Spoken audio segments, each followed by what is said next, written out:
166페이지 55번부터 11강 자본 탐상 CBT 수업을 시작하겠습니다. 55번 금속을 자석에 접근시킬 때 금속에서 같은 극이 생겨 서로 반발하는 금속의 성질을 갖지 않는 것은, 서로 반발한다는 것은 반자성체예요. 근데 여기에서 이제 우리가 반자성체를 잘 모르더라도 대표적인 강자성체가 철, 니켈, 코발트죠. 그래서 이 철, 니켈, 코발트를 알았기 때문에 이 문제 보기 중에서 철은 반자성체가 아니다라는 것을 쉽게 알 수 있습니다. 또한 이들은 공통적으로, 이 강자성체는 공통적으로 자기 변태점이 존재합니다. 즉 철은 A2 768도씨입니다. 니켈은 350도, 어떤 곳에서는 350도, 어떤 곳에는 358도에 나는데 뭐 다 그 오차가 있어도 같습니다. 코발트는 1100도 해놓은 곳도 있는데 여기에서는 1120도라고 해놨습니다. 왜냐하면 책마다 그 상황에 따라서 조금씩 달리 표현되어 있는데 그래도 다 그 맞은 내용이 되겠습니다. 56번 이제 알루미늄 라우타라면 여러분 바로 알아야 됩니다. 알구시라. 저는 늘 그렇게 외웠습니다. 알구시라 라우탈. 합금의 특징을 설명한 것 중 잘못된 것을 내놨습니다. 알루미늄 합금의 가장 큰 대표적인 특성이 뭐냐면 시효경화성. 시효경화성은 우리가 다른 말로 석출경화성이라고 그랬죠. 그래서 알루미늄 합금은 시효경화성, 석출경화성이 있는 합금입니다. 규소를 첨가하여 주조성을 개선할 겁니다. 특히 규소가 아금속, 중금속이지만은 철에 많이 들어가거나 다른 이렇게 알루미늄 합금이나 이런 곳에 SI가 들어감으로써 주조성을 개선해 줍니다.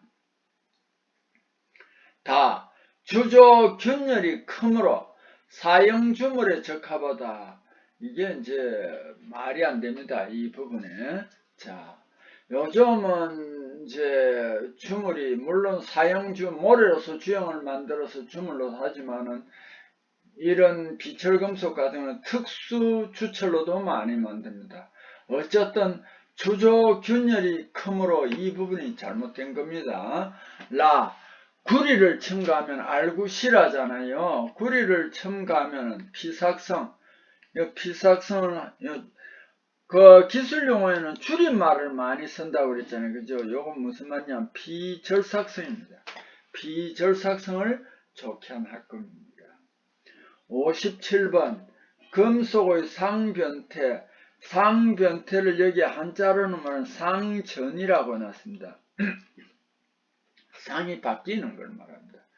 금속의 상변태에 관한 설명 중 잘못된 것을 내놨습니다.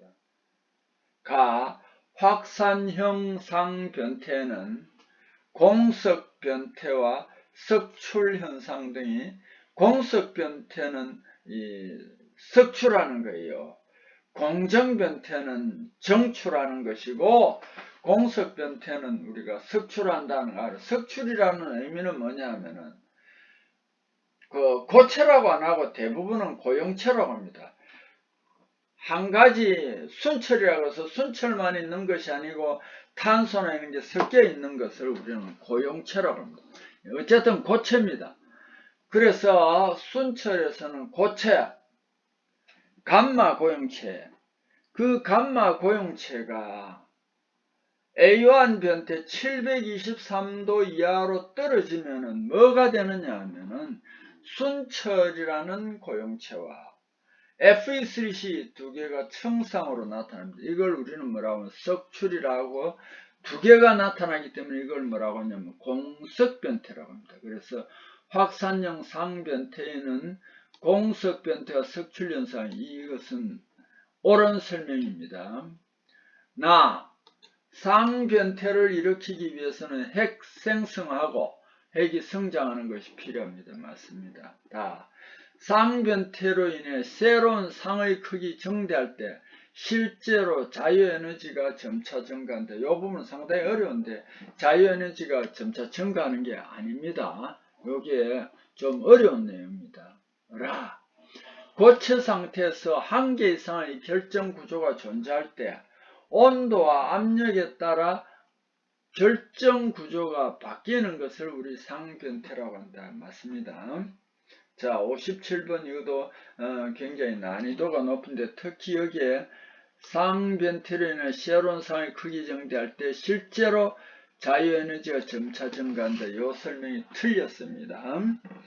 58번 담금질한 강을 뜨임열 처리를 하는 이유인 것은 담금질을 왜 하느냐 하면은 강도와 경도를 높이기 위해서 담금질을 합니다. 강도와 경도를 높이기 위해서 담금질을 하는데요. 이 물에서 담금질하거나 이러면 너무 단단해요. 그래서 단단한 건 조금 줄이더라도 질긴 성질, 그러니까 인성, 강인성을 증대시키기 위해서 다시 뜨임 열 처리를 합니다.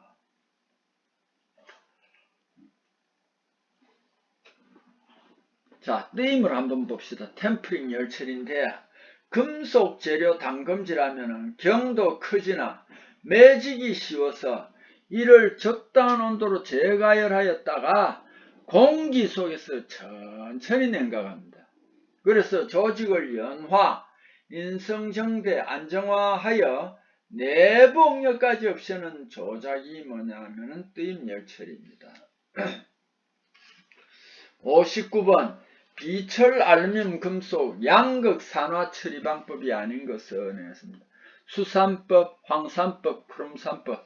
이거는 뭐 우리가 지금 심지어 알루미늄 합금이나 알루미늄 물리적 성질이나 이런 것도 자세히 공부하지 않았는데 그 알루미늄 산화가 잘 되지만 그래도 철과 달리 표면이 치밀합니다.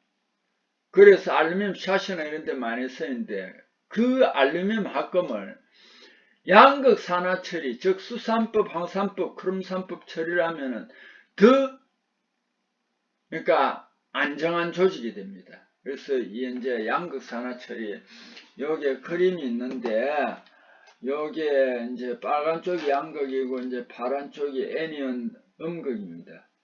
음이온입니다. OH가 대표적인 산소인데 이런 모양으로 있다가 그 다음에 이런 모양으로 바뀝니다. 이럴 때는 이 청색 모양이 음색이고요.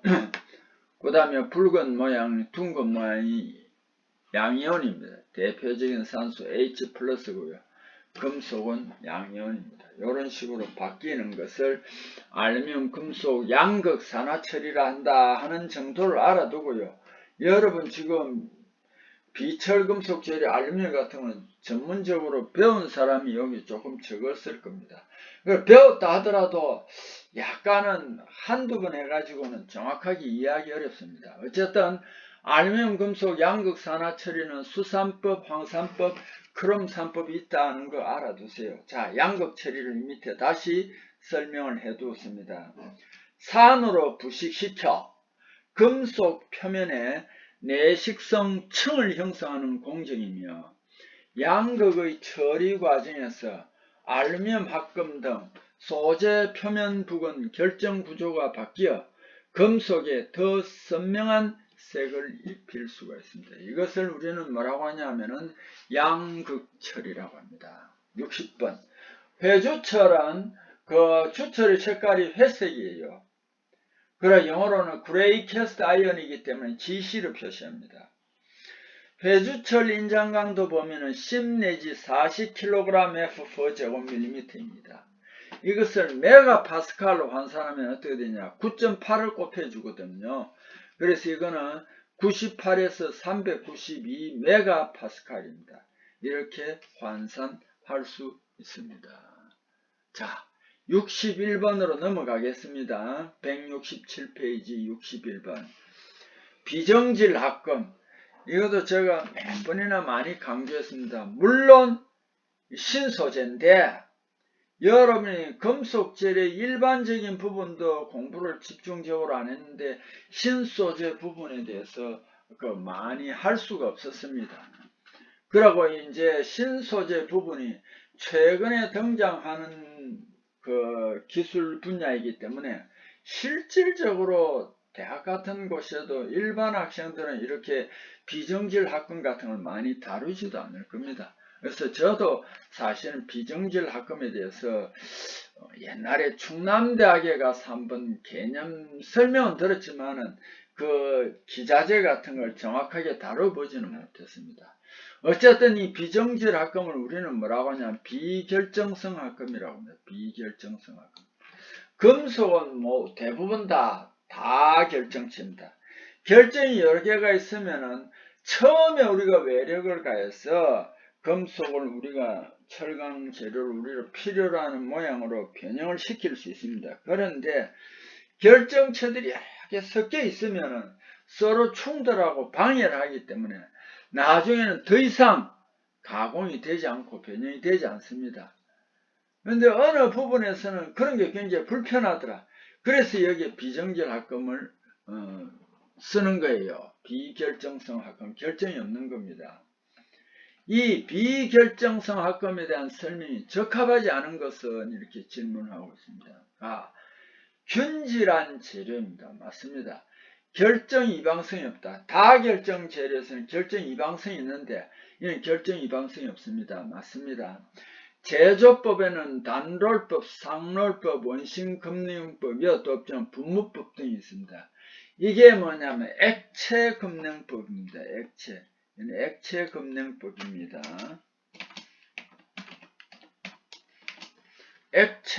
아이고 죄송합니다.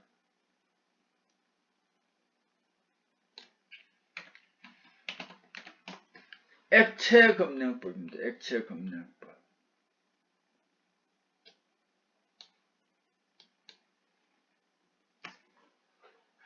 액체를 바로 금융시켜서 만든 거예요.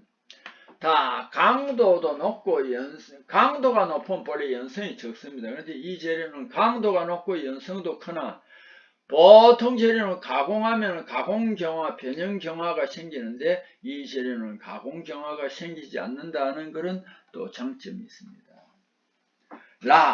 액체금냉법에서는 비정질 재료 쉽게 얻기 위하여 합금에 함유된 이종원소의 원자 반경을 갖게 하여야 하는데 이종원소가 있으면 안 되죠. 이방성이 있어도 안 됩니다. 자, 그래서 여기에서 라번이 틀렸습니다.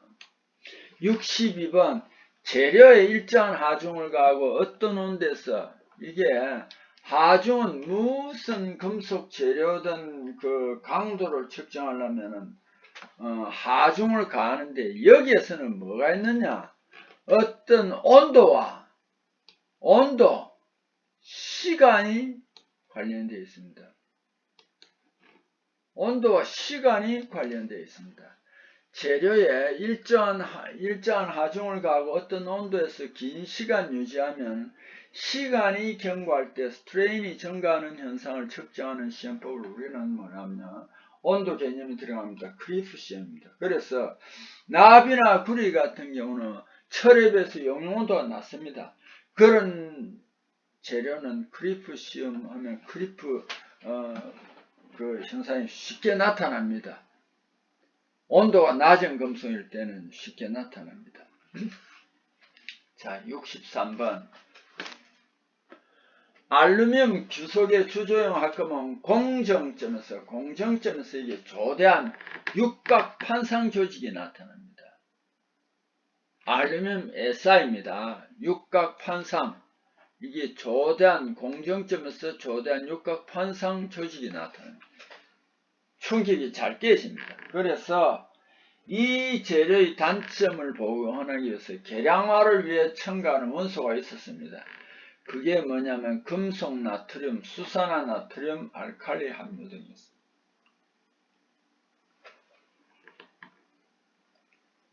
자, 금속 나트륨, 수산화 나트륨, 알칼리 염료 요 세 가지입니다. 금속 납은 여기 계량 원소 쓰지 않습니다. 여기에서 그러면 대표적으로 알시나실 많이 했잖아요. 알시나실, 그죠? 알시나실인데 대표적인 금속 나트륨 얼마 정도 첨가했느냐 하면은 0.01에서 내지 0.1% 정도까지 첨가하니까 그 효과가 나타난다는 것을 발견했습니다.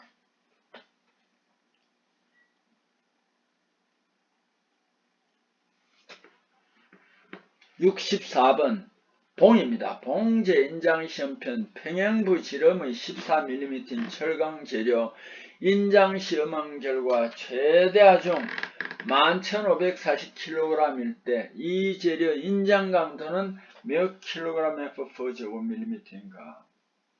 자, 우리 인장 강도를 구할 때는 단면적이 밑에 가야 되고 위에는 바로 뭐가 와야 되느냐 하면은 여기에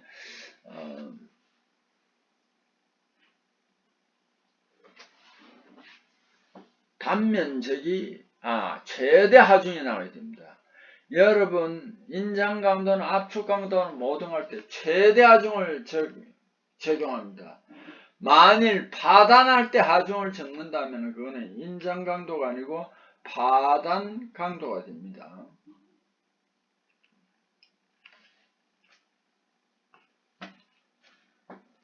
여기서는 가만히 한번 살펴보세요. 지름이 나왔지, 지름. 지름이 나왔다는 거 뭐냐면 단면적을 낼 때 반지름 곱하기 반지름 곱하기 3.14라는 거예요.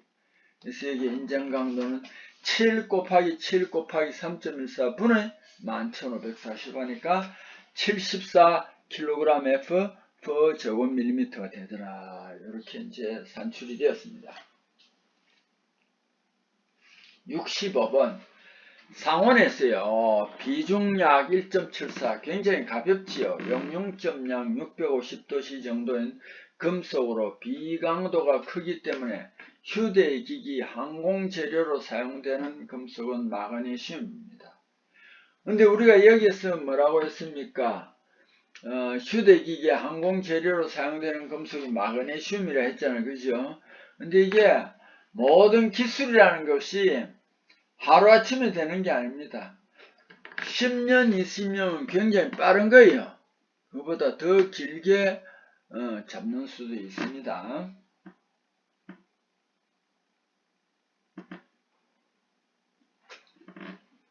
자, 66번 주철의 물리적 성질은 조직과 화학 저성에 따라 크게 변합니다. 주철을요 600도C 이상의 온도에서 가열과 냉각을 반복하면 주철이 성장합니다. 주철 성장 원인에 해당하는 것은 해놨습니다. 시멘타이트 Fe3C가 본래 용해 온도는 높습니다. 그러니 불안정한 조직입니다. 한 1100도나 이렇게 올라가면은 Fe3C가 분해를 해버립니다. 3Fe 플러스 C로.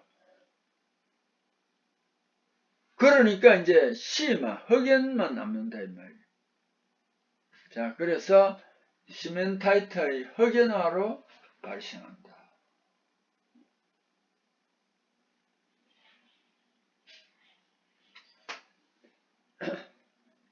자, 그러면은 이게 이제 시멘타이트 Fe3C는요 화물인데 이게 열을 받으면은 분해를 잘해요. 3Fe 플러스 C.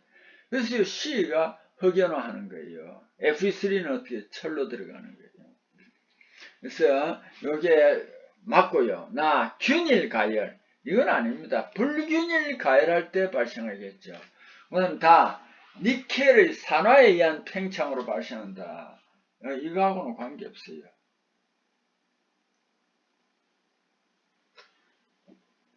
A4 변태로 인한 부피 팽창으로 이거는 저 A4 변태하고는 관계없습니다.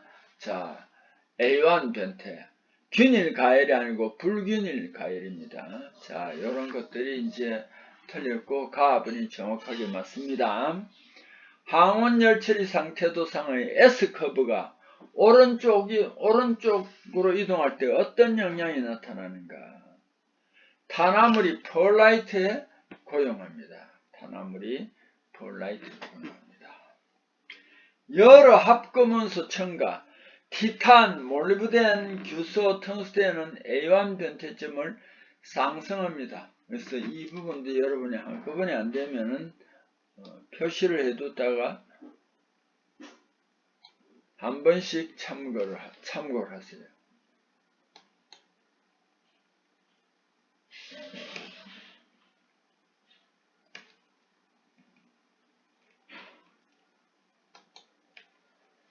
자, 그래서 다시 한 번 더 이제 정리를 하면은 항원 열처리상 태도상의 S커브가 오른쪽으로 이동할 때는 탄화물이 폴라이트에 고용된다 하는 것이 맞습니다.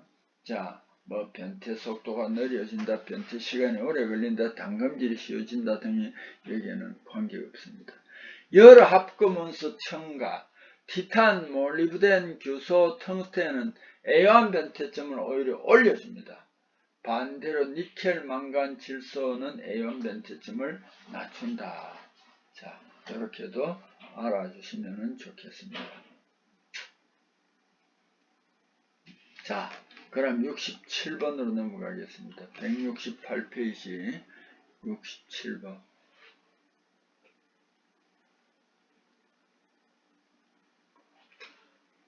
67번.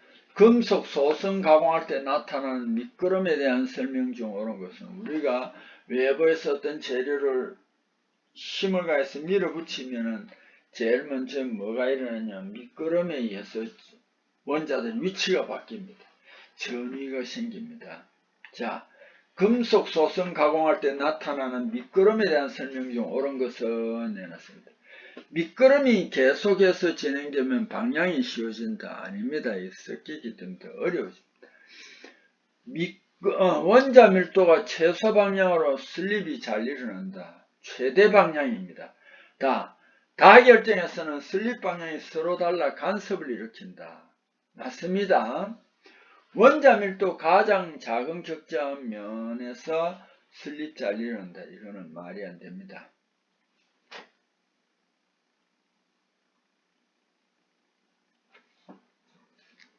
자, 68번을 한번 봅시다. 채시 밑방 격자의 표시로 적합한 것은 이 재료를 한번 봅시다. 이 상자 안에 하나 있죠. 이게 채시 밑방 격자고 면시 밑방 격자는 각 옆에 붙어 있는 면 있잖아요. 거기에다가 이제 이렇게 붙여서 거기에 원자들이 있는 걸로 가정해서 면시 밑방 격자라고 합니다.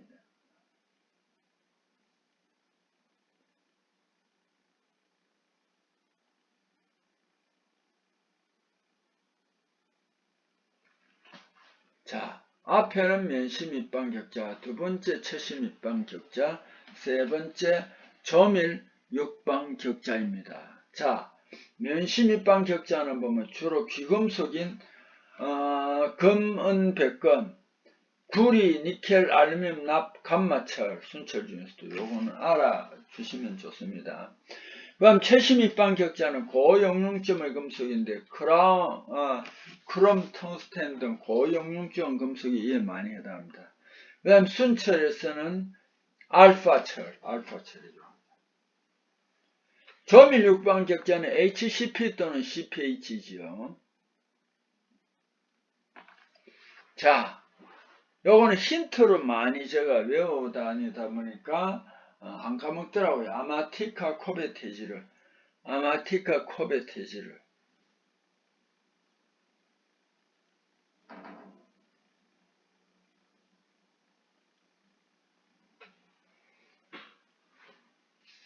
자, 한 번 더.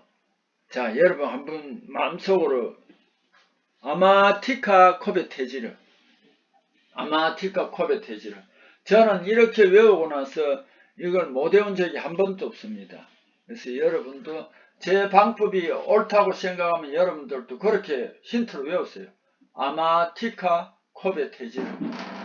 고용융점의 금속이 채시 밑방 격자다 하는 거 그거는 그런 대로만 알아두세요. 자, 69번으로 넘어갑니다. 69번. 브리넬 경도 시험의 설명으로 틀린 것을 내놨습니다. 브리넬 경도 시험할 때 시험표 넣는 접촉대에 거기에 이제 밑에 핸들이 있습니다. 핸들을 돌려가지고 앞입자하고 딱 거의 맞닿게 합니다. 그렇게 해서 이제 하중을 주는데, 브리넬 경도 시험할 때 이 시험 하중 주고 좀 기다려야 됩니다. 그 유지 시간이 얼마 정도냐? 10 내지 15초 적용한다. 이러는데, 요게 맞습니다. 10 내지 15초. 그 다음에 또 뭐냐 하면은, 브리넬 경도 시험할 때 시험 하중을 가하는 시간은 한 2 내지 8초, 2초는 조금 빠른 것 같고요. 한 8초 정도가 좋다. 자동화는 그냥 2가 되겠죠. 누르개 또는 압입자라고 합니다. 누르개로 강으로 만든 공처럼 생긴 것을 강구라고 합니다. 누르개로 강구를 사용할 때는 HBS, 브리넬 경도는 HB인데 강으로 만들었으니까 HBS다. 그 다음에 압입자를 초경합금으로 사용할 때는 HBK를 표시하는 게 아니고, 초경합금의 주금속 원소가 텅스텐 W예요. 그래서 W를 거기에다 붙이면 되겠다. 자, 그 다음에 70번. 50% 니켈, 50% 철 함유된 합금으로 투자율이 굉장히 높은 초투자율, 포화자기, 전기장커서, 저주파, 변성기 등 자신재료로 널리 쓰이는 합금은 요거는 니칼로이입니다. 니칼로이. 자, 요거 위에서 설명이 됐죠. 헤스텔로이, 고내식정, 이거는 니켈 합금입니다. 스테인리스 강은 염산 용액 중에 사용할 수 없으나 이 합금은 염산과 고의 황산에도 견디기 때문에 화학장치 등에 사용된다. 니켈로이. 합금 성분은 니켈 58 내지 85%, 몰리브덴, 철, 코발트, W, MnSi 등을 포함하는 여러 종류의 하스텔로이가 또 있습니다. 하스텔로이. 자, 71번. 황동합금 중 강도가 낮고 전연성이 좋아 금속에 가까운 모저금이나 판 및 선에 사용되는 합금은, 보기에 보니까 톤백 있죠. 톤백이 문제도 많이 나왔습니다. 그런데 자, 어저께 보니까 이 톤백,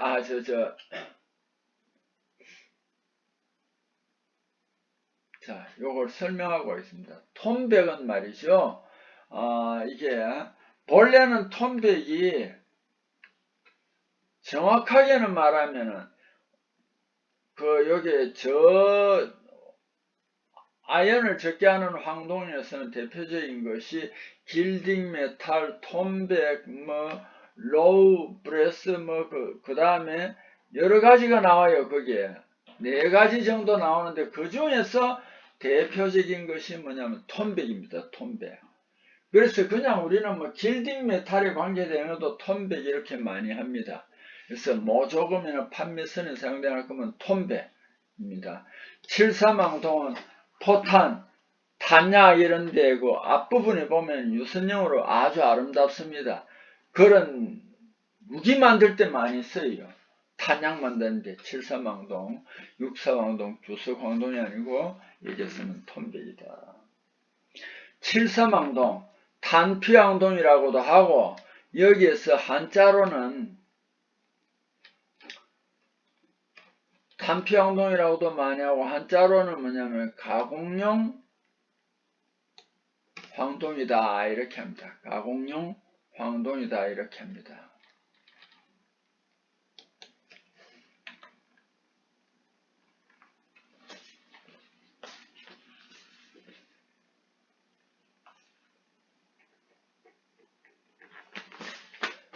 그 다음에 육사광도 문자 메탈이죠. 그죠? 자, 72번 화염 표면 경화법의 특징을 설명한 것 중 잘못된 내용은 이렇게 해놨습니다. 국부적. 자, 이거는 기술 용어니까 국부적이라고 하는데 우리 일상생활에서는 부분적입니다. 담금질이 가능하다. 맞고. 가열온도 조절이 용이하다. 이거는 뭐 특별히 아세틸렌 나오면서 하니까 가열온도 조절은 힘듭니다. 다 일반 담금질 대비 담금질 변형을 최소화한다. 왜? 일반 담금질은 벌겋게 달고서 물 같은 데 집어넣어 버리잖아요. 그죠? 그래서 여기서는 이 토치로가 불을 뿜으면서 다니기 때문에 즉 일반 담금질 대비 담금질 변형이 최소화한다. 부품 크기 형상 무제한적이다. 74번 3번 또 나오네. 형상지역 효가 나타내는 합금이 일으키는 변태인 것은 마텐자이트 변태를 의미합니다. 자, 형상지역 합금, 니켈 티탄 합금이 대표적이며 모든 담금질 열처리할 때는 오스테나이트 상태에서 그래서 고온 조직이라고 합니다. 급냉 후 마텐자이트로 제조합니다. 급격한 변화로 잔류 오스테나이트 남아 사용 도중 변화하는 성질 이용하여 제조한 것이다. 자, 오늘 여기까지 해서 수업을 마치겠습니다. 여러분 수고했습니다.